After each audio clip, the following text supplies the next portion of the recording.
Welcome to A Grain of Salt. In each episode, we try to ask a useful question, share some perspective on it, then leverage that understanding to navigate toward a more effective and meaningful life. This week's question: what goes into what we perceive as perception? Epistemology is a branch of philosophy concerned with knowledge. What do we know, and how do we know it? We're going to explore a small corner of this much broader topic to see if we can tease out some useful insights that we can apply to our lives. What we perceive at any given moment is built not only on the raw data our senses absorb, but on how that information is filtered by factors that influence the way that information is rendered. These influences, with various strength, shape the raw data into what we perceive as reality. It's important to understand that what we can capture as an image of reality in our conscious mind is only a small portion of the totality of our awareness. To look closer at this, think about the nature of focus. While it clarifies a portion of the larger picture, it simultaneously blurs everything else out. Not that everything else is gone, it's simply out of focus. To understand the entire landscape of perception, we have to understand the difference between the area of focus, between conscious awareness, and the much larger field of relationships which could be called non- or unconscious awareness. Our capacity to perceive and respond echoes throughout our various biological systems.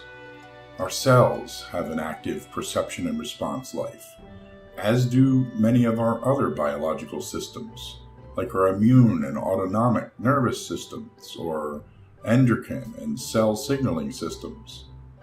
These various aspects of our biology form a complex dovetailed relationship economy that is also part of this rendered perception we associate with consciousness. We get to see the surface of the water of a vast ocean, and we have to be careful to understand the difference between our field of vision and the total playing field. We're going to take a look at a few of the influential players that contribute to rendering our perception at a conscious level, to see if we can glean some useful information to better understand why we see things as we do, and what we might do to better navigate the hazards we face and cultivate the opportunities available to us, depending on how we interact with that vast relationship economy that collectively defines our experience of life. Mice act differently depending on the nature of the chemical signals in their environment. Sexually mature mice that haven't yet mated act aggressively to newborn mice pups, based on the chemical signals the pups put out. Once they father pups, they become more nurturing. Certain molecular players in the chemical stew that defines this mousy environment motivates mice to act one way or another. Aggressive virgin males will begin to express pup nurturing behaviors if the pheromone climate they perceive changes. To explore this process deeper, scientists genetically deleted specific subtypes of receptors on a chemoreception organ called Jacobson's organ, also known as the vomeronasal organ, or VNO. This organ detects pheromones that affect the behavior of mature mice. Virgin males that will normally attack pups who were unable to receive this signal turned into nurturing adults. There are some important takeaway points from this. The signals that cue complex expressions of biological behavior are quite often triggered by small but influential physical signals embedded throughout our environment that interact with our biology. Much of this communication economy was established and conserved by the necessities of navigating the environment over the millennia. While humans are generally not thought to have a functioning Jacobson's organ, we have the same types of molecular motivational factors which drive complex behaviors in us that are not necessarily inside our direct field of conscious vision. In other words, motivating factors that drive our actions and our experience of life are frequently based on relationship momentum that was forged so far back in our evolutionary development that we are more or less along for the ride. What we perceive in our conscious thoughts is a sideshow, a symptom of these ongoing, well-established processes. We can be completely unaware of the things that motivate how we perceive and why we take the subsequent actions we take based on that vision. Although we humans are storytellers, making up plausible stories or at least placeholders to explain our actions, the actual motives may be part of a complex chemical signaling pathway established long before we learned to manufacture our verbal maps. In fact, our map and the actual territory we assume it is connected to are often completely divorced from each other. We can live in what we perceive as a crystal clear and quite convincing reality that is actually a symbolic shadow box, detached from reality. A pregnant mother's diet affects brain development, future habits, and tastes. Martin Lindstrom wrote a book called Brandwashed about marketing. In it, he describes a candy maker in the Philippines called Copico, which gave coffee-flavored candy samples to obstetric doctors to give away to pregnant mothers. The company may have known about a research paper written by Dr. Josephine Todrank that outlined how a pregnant mother's diet powerfully affects fetal brain development, including influencing their future habits and tastes.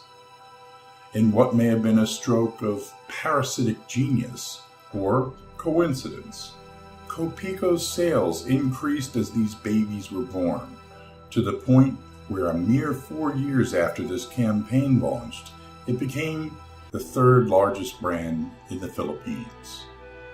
Newborn children were so attracted to the taste that, according to Lindstrom, mothers in the Philippines would give distressed newborn babies the coffee-flavored candy because it calmed them down.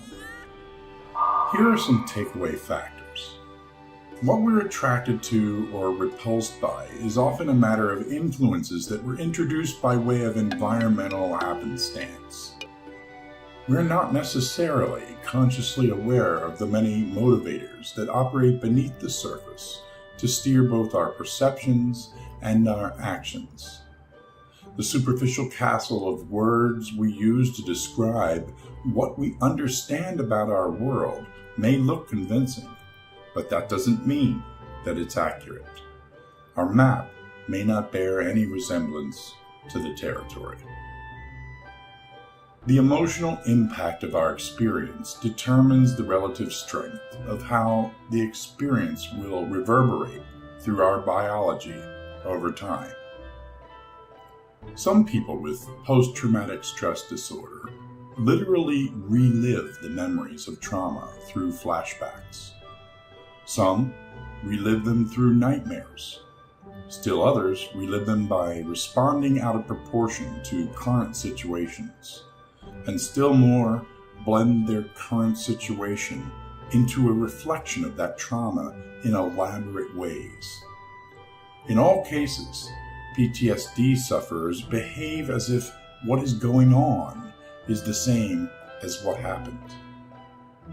Certain situations, like sounds or visual cues, can be a trigger of the trauma source. a superficially random thought process, or some auditory or visual stimuli can have the effect of teleporting the once traumatized person back to the traumatic experience, or color how they respond to what's happening through a filter of what happened. One study on Holocaust survivors suggests parental PTSD can also impact offspring. Here are some takeaway points. Our experiences, such as the echoes of trauma, or ecstasy for that matter, anything that is powerfully etched into our psyche, can propagate for a long time in a number of ways. It influences what is with what was. Our experiences and their relative strength form a kind of biological tailwind that brings elements of the past into the present. The verbal net we attempt to frame our world in may or may not identify the influential role of the many motivators that shape our actions and experience. Depending on the nature of these experiences, we may become prisoners of our past, motivated to echo it as a result of its continuing ability to influence our present. We can ride the currents of these influences, reporting and explaining them by conjuring up an inaccurate map, unless we learn to recognize and steer in these tumultuous waters to a calmer, more proportionate response to what the present conditions indicate is appropriate. The way we see color depends, in part, on the language we speak. Although the human eye can physically perceive millions of colors, we don't all recognize them the same way. Along with physical differences, we're born into cultures with specific ritual practices already in motion that shape what we're tuned to see with greater refinement, or what fades into the background as less important. The words a culture uses to describe color, along with the values associated with those words, affect the way a developing mind forms a relationship to those stimuli. Our brains also integrate past experiences into our current perception of color in other ways. If we see identical colored squares, one appearing to be in what we expect to be shadow and the other in direct light, we will see the squares as different colors even though they're not. Our brain changes the color to be more useful as a navigation tool. The McGurk effect is another example of how visual cues influence what we hear. Depending on whether we see lips moving in a B or a D pattern, we will hear an ambiguous sound as ba or da. Ba, ba, ba, ba, ba, ba. In other words, what we see shapes what we hear. Here are some takeaways from this. The cultural emphasis and peculiarities in the way the physical world is categorized and valued influences how we perceive the world. We all develop a certain emphasis and neglect based on what we pick up by osmosis through our culture. These influences hyper-tune our senses to reflect the values we are baptized in, particularly during development when we are highly dependent. It affects everything from what we are attracted to and repulsed by, to the way we see colors. We absorb the patterns of recognition of our peers, and by osmosis, they become part of the filter through which we render the here and now through the roots of there and then. Evolution has wired us to perceive useful over accurate. We do not see things as they are as much as we see them as is best suited to negotiate the environmental context we live in, to draw in nutrients and to forge a protective hedge against antagonistic forces. Nature has prioritized useful perceptions over accurate ones. The shapes we see influence the shape of sounds we use to describe them in language. An experiment in 2001 showed people a smooth, curvy outlined object and a sharp, jagged, star-like object. They were then asked, which shape is Booba and which is Kiki? 95 to 98% of American college undergraduates and Tamil speakers in India selected the curvy shape as Booba and the jagged one as Kiki. This suggests our brain attaches abstract meanings to the shapes and sounds we are exposed to in a consistent way. Some takeaways. Our environment communicates. From the climate, to the number and availability of food sources, to the frequency and type of weather, we receive information from the environment on what reality looks like. This communication shapes the way we frame our abstractions, not only in the way they sound, but in their relative frequency of sharpness or roundness, of harshness or smoothness. We are, in many ways, a reflection of information that we did not originate, but has been articulated to us through nature, that we then try to capture and reflect back through our native expressions as part of nature. The words we hear, coupled with the associated values we attach to the words, shape our behaviors and our experience of life. If the speed with which we walk through a building to a room is measured, and we are then asked to use certain physically negative words in an exercise, like putting together scrambled sentences that include the words sick, slow, worry, old, lonely, wrinkle, and the like, the speed at which we leave that same building will be measurably slower. The reason? Our behaviors are primed by the words we hear and the values we attach to those words. Some important takeaways from this. If we are not extremely careful about the type and quality of information we're exposed to, especially repetitious kinds of information and their associated values, it will literally and figuratively color what we see and influence how we act.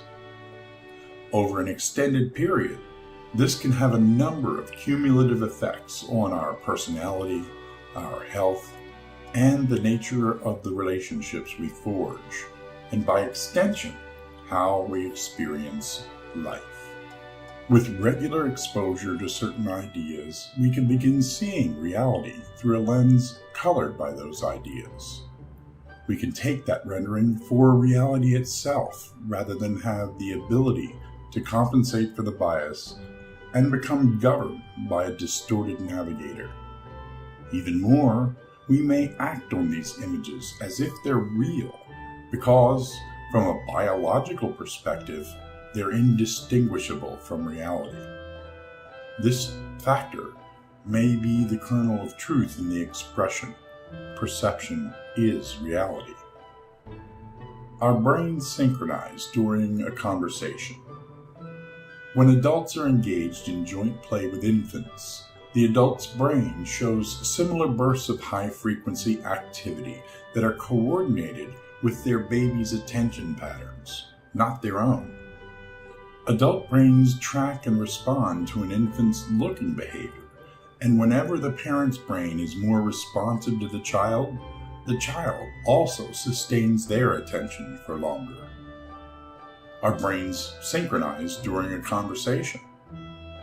People in conversation begin to match each other's brain waves. Even a complex neuronal activity of two strangers who hold dialogue for the first time begin to synchronize. This involves interbrain communication that goes beyond language. The brainwave rhythm of the speaker and listener adjust according to the physical properties of the sound of the verbal messages expressed in a conversation. This creates a connection between the two brains, which begin to work together towards a common goal: communication. Some takeaways from this. We are social creatures. At our core, we influence each other, and our biological systems are geared to service this interaction through meaningful connections. How we get socialized, particularly during development, enables us to either function constructively or not. What we experience socially leaves traces that either lend themselves toward or impede our capacity to respond proportionally and contextually to the circumstances we will face in life. The behavioral pulses that form within us have a powerful influence on whether we will be able to navigate toward a fulfilling experience or whether we will suffer repeated cycles of frustrated potential. The collections of social interactions we experience is the kernel from which we build our relationship with ourselves, our peers, and which defines the nature of society itself. Our existing values, with all their roots, interact with the environment and conspire to forge the ebbs and tides of values that swing between open exploration and more conservative stances, between risk and adversity to risk, between the blend of attractions and repulsions. We all know there are those of us that participate in undermining our own success. Those of us attracted to adversarial relationships with ourselves, with others, and/or with substances. The roots of these behaviors can touch on the role models we were exposed to during development.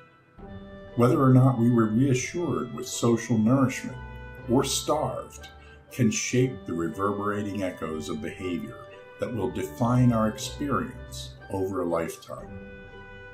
Many of the notions we might hold with the greatest of passion that drive much of our relationship engine are never really articulated, never really come into focus, but nonetheless drive what we experience. In other words, our perception may be a faint whisper in a hurricane of influences on which our experience is carried. Tiny strips of RNA play a role in forming memories. MicroRNAs are tiny strips of RNA that do many different things in the body. Among the roles they play is as a key regulator of biological processes. They determine in large part what gets expressed or not by DNA. They also regulate synaptic strength, meaning they play a role in determining how well seated a memory becomes. And they've also been discovered to be involved in the control of social behaviors in mammals. One takeaway point here is that we are governed by an economy of relationships from which our biology is composed. And that biology is in turn built on a collection of relationships that can nourish and renew itself, as well as navigate the environment while remaining coherent over time. We have a lot of built-in biological momentum that drives behaviors that incline us towards that coherence. What we see and do may appear to us to be built on decisions we make using our capacity for verbal language processing, but it is in actuality more like we're largely riding on the currents of influences already in place as we make up stories to explain it. Perinatal origin of adult self-destructive behavior. Human beings, along with many other animals, have what are called critical periods. Periods of time during development when we are particularly sensitive to certain events. The time right around birth, our perinatal experience, is one such period. Here is an abstract from a paper written in 1987. The study was undertaken to test whether obstetric procedures are of importance for eventual adult behavior of the newborn, as ecological data from the United States seem to indicate.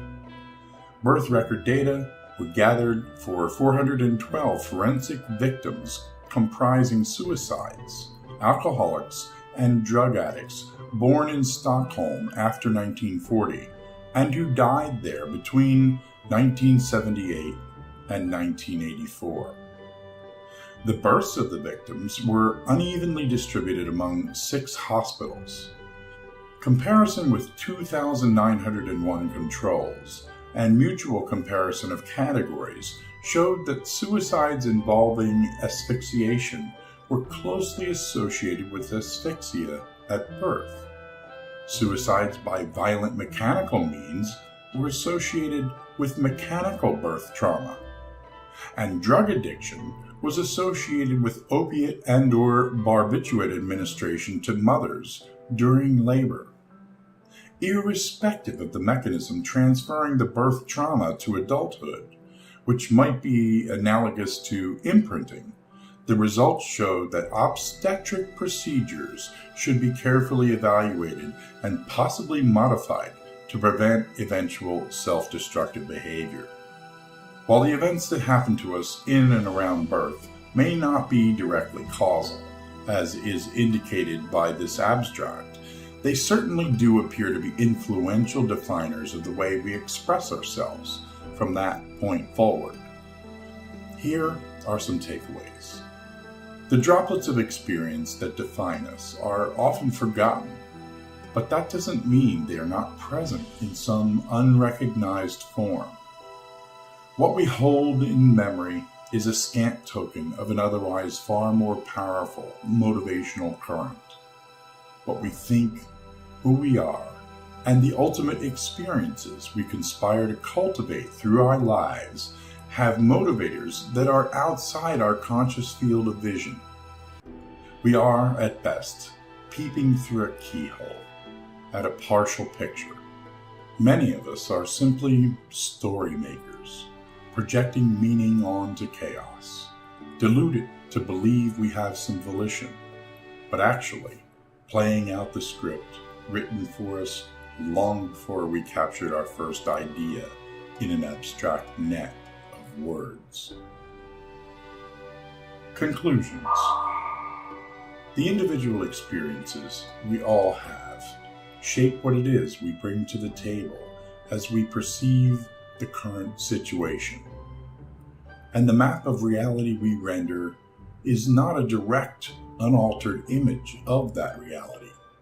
It is more a composite picture based on a narrow band of focus we currently take in, along with influences whose roots, like the night sky, craft a convincing image of here and now, but is actually rendered by the influences of many points of light that stretch unequally back in time depending on their relative distance from us. What we experience is shaped by biology, as well as personal experience, by family and culture, and what we see as real is actually a temporal distortion built on what our senses take in, coupled with influences that cannot be fully captured in our meager net of abstractions. Verbal awareness at any one moment in time is a compromise that comes from the necessity to simplify an otherwise overwhelming complexity into a manageable verbal map. Producing a map to navigate effectively with intention is not an easy task. If we begin to unpack the implication of these influential factors that shape our perspective, we can see how understandable it is that perception is not a one-size-fits-all proposition.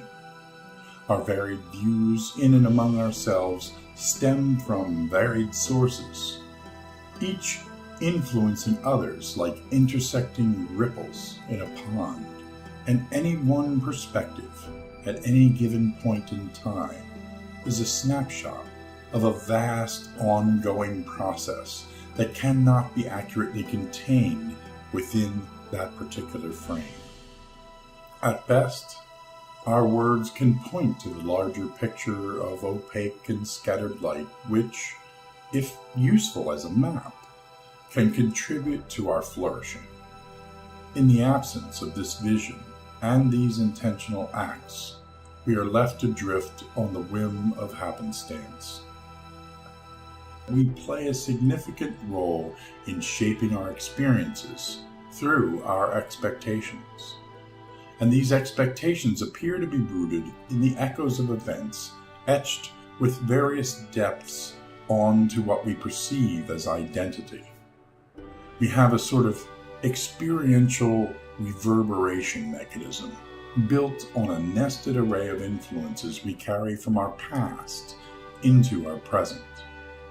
Perhaps a recognition of this process can help us get an oar in the water that might help us steer, at least somewhat more effectively, on the experiential currents that carry us. The way we see things as happening now is built in part on echoes of the past, influences that act as rendering agents that filter here and now through there and then, through a lens of experience, some of it perceived consciously, but much of it not. We build our perception of current events in part on expectations that are set by things we don't understand.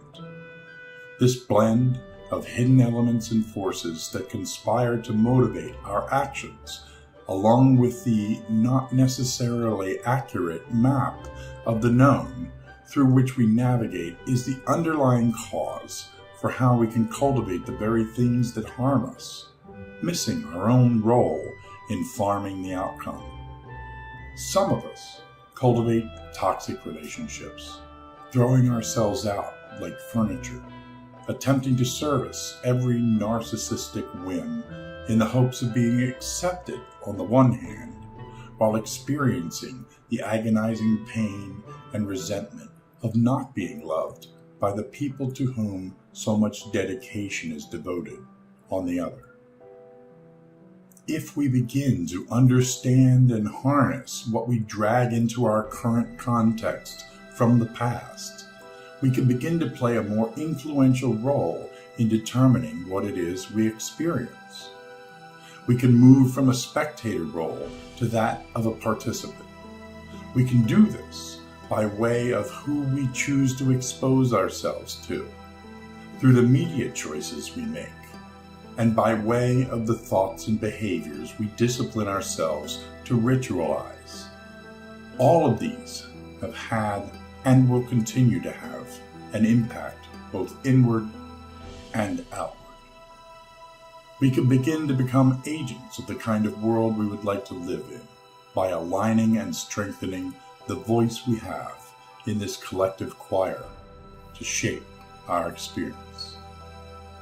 This has been A Grain of Salt. If you like what you've heard, let us know. Comment, share, like, subscribe, and for those that can and are willing to support us, you can do so through the links provided in the description. Thank you all for being part of this.